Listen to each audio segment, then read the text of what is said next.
30వ తేదీ భారీ వర్షాలు వస్తాయని ముఖ్యమంత్రి గారికి మంత్రులకి 28వ తేదీనే వాతావరణ శాఖ సమాచారం అందించిన ఎటువంటి సమీక్షలు లేదు, ఎటువంటి ముందస్తు జాగ్రత్తలు లేదు, ప్రజల్ని కాపాడాలన్న చిత్తశుద్ధి లేదు అనేది స్పష్టంగా అర్థమవుతుంది. ఎందుకంటే ఈ రోజుటి వరకు 4-5 రోజులు ప్రజలకి తిండి అందించడంలో ఈ ప్రభుత్వం విఫలమైంది.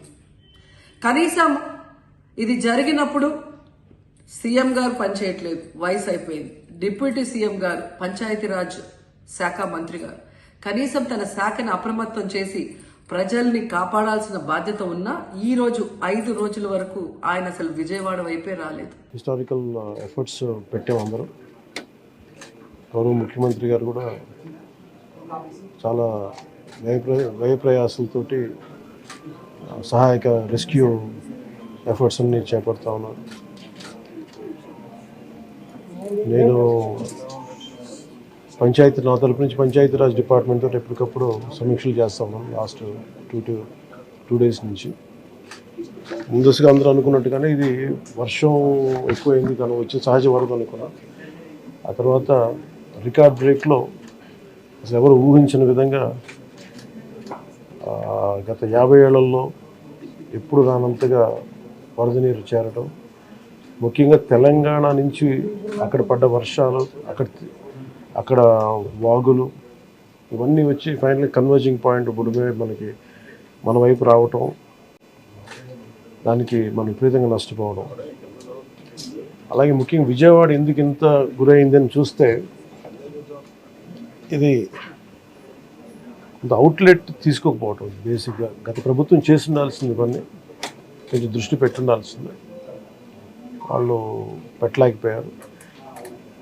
సో వాళ్ళు చేయలేకపోయినా కానీ భవిష్యత్తులో ఈ రోజున ఈ సహాయ కార్యక్రమాలతో పాటు భవిష్యత్తులో ఇలాంటి ఇంత అకస్మాత్తుగా ఇలా వచ్చి మనం ప్రజలు ఇంత నష్టపోకుండా ఉండాలంటే ఏం చేయాలి? ఖచ్చితంగా ఈ వరద నీరు తగ్గగానే, రిసీడ్ అవ్వగానే దీని మీద ఒక ప్రాపర్ ప్లానింగ్ తోటి ఈ వరద నీరు వెంటనే దీని అవుట్లెట్ కాలువలు ఉండేలాగా దాని మీద ఈ ఫ్లడ్ కెనాల్స్ని ఎలా ఏర్పాటు చేయాలనేది గౌరవ ముఖ్యమంత్రి గారితో కూడా దీన్ని చర్చిస్తాం. ఇందాక కూడా మాట్లాడుతూ ఉంటే ఇన్ఫర్మేషన్ ఏమంటే బుడమేరుకు సంబంధించి కొంత గత ప్రభుత్వం కంప్లీట్గా విస్మరించింది ఈ ప్రాజెక్ట్స్ని. చాలా ఇప్పుడు మీరు చూస్తే మొన్న వాళ్ళ ప్రభుత్వం ఉన్నప్పుడు కూడా ఈ మన అన్నమయ్య ప్రాంతానికి పింఛా డ్యామ్ కూడా సరిగ్గా మెయింటెనెన్స్ చేయలేక నష్టపోయారు. ఒకటి కెపాసిటీకి మించి వరదలు వచ్చినాయి. ఒక్క ఆంధ్రప్రదేశ్ సంబంధించి మన తెలంగాణ నుంచి పడ్డ వర్షం కానీ అవన్నీ కూడా ఇది ఆంధ్రప్రదేశ్కి ఒక ముంపుగా ఏర్పడ్డాయి. దానితోడు ఈ అవుట్లెట్స్ లేవు, ఫ్లడ్ కెనాల్స్ సరిగ్గా నిర్మించుకోలేకపోయాం. ఒకటి మన స్టేట్ బైఫర్కేషన్ నుంచి ఇప్పుడు దాకా మన ఇన్ఫ్రాస్ట్రక్చర్ ఇలాంటి భవిష్యత్తులో జరగకుండా, నగరాలకు ఎలాంటి ముంపు వాటిల్లకుండా ప్రతి నగరాన్ని కూడా దీన్ని అసెస్ చేయాల్సిన అవసరం ఉంది. ప్రస్తుతం విజయవాడని ప్రత్యేక కోణం నుంచి దీని మీద దృష్టి పెట్టాలి. అదొకటి ఫ్లడ్స్ అయిపోయిన తర్వాత ఆలోచిస్తున్నాం.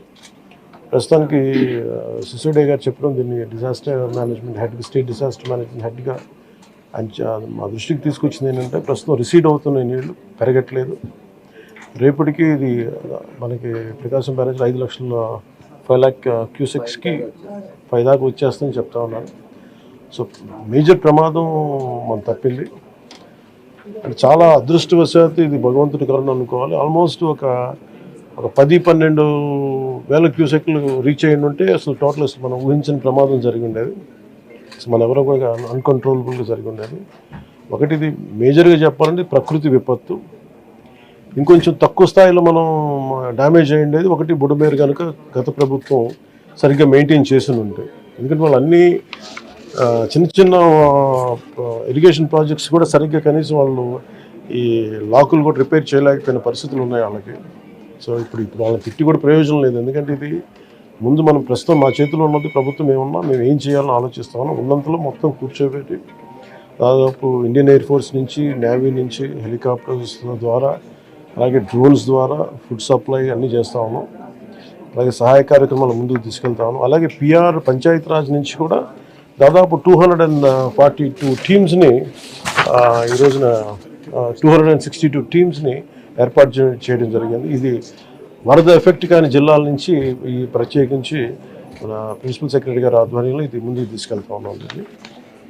ఈ రెస్క్యూ కార్యక్రమాలకి చాలా బాధాకరమైన దాదాపు 12 మంది చచ్చిపోయారు. చాలా వారికి మనస్ఫూర్తిగా నా సంతాపం తెలియజేస్తాం. అలాగే ఒక 2 మిస్ అయ్యారు.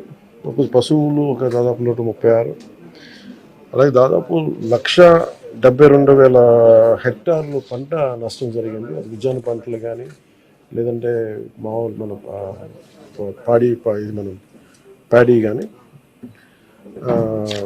ప్యాడీయే దాదాపు 1,72,000 హెక్టార్లు, హార్టికల్చర్ వచ్చి ఒక 15,000 హెక్టార్స్ ఉంది. అలాగే 176 రీహాబిలిటేషన్ సెంటర్స్ని ఏర్పాటు చేయడం జరిగింది. దీనిలో ముఖ్యంగా ఈ దాదాపు 328 ట్రైన్స్ క్యాన్సిల్ చేయడం జరిగింది. 6,44,536 మంది ఈ వరదల వల్ల ఎఫెక్ట్ అయ్యారు. దాదాపు 193 రిలీఫ్ క్యాంప్స్ మెయింటైన్ చేయడం చేస్తున్నాం. అలాగే దాదాపు 42,707 మందికి రిలీఫ్ క్యాంప్స్లో అకామిడేట్ చేసాం. దాదాపు 194 మెడికల్ క్యాంప్స్ ఆర్గనైజ్ చేసాం. దీనికి ఇది ఇంకొక ఈ డేంజర్ ఇలా కంటిన్యూ అవుతుందా లేదని చూస్తుంటే ఖచ్చితంగా తగ్గుముఖం పడుతుంది. ఇది గాబరా పడాల్సిన అవసరం లేదు. అలాగే మేము సహాయ కార్యక్రమాలు పాపం అందరూ కూడా పిఆర్ పంచాయతీరాజ్ దగ్గర నుంచి స్టేట్ సిసోడియా గారి అధ్యక్షతన గౌరవ ముఖ్యమంత్రి చంద్రబాబు గారి ఆధ్వర్యంలో సహాయ కార్యక్రమాలు, స్టేట్ డిజాస్టర్ మేనేజ్మెంట్ అలాగే నేషనల్ డిజాస్టర్ మేనేజ్మెంట్ అందరూ ఒకటే ఇన్ ట్యాండెం కలిసి పనిచేస్తూ ఉన్నారు. సో దాదాపు ఈ సెంటర్కి 600 to 700 కాల్స్ వస్తూ ఉన్నాయి. ఈ సెంటర్కి ఎక్కడెక్కడ ఇబ్బందులు ఉన్నాయంటే అడ్రస్ చేస్తూ ఉన్నారు. అతి తక్కువ సమయంలో ఇంత ఎఫెక్టివ్గా పనిచేయగలిగాం. కానీ భవిష్యత్తులో ఇలాంటివి జరగకుండా ఉండాలని మేమందరం కోరుకుంటున్నాం. అలాగే ఆ దిశగా పనిచేస్తాం.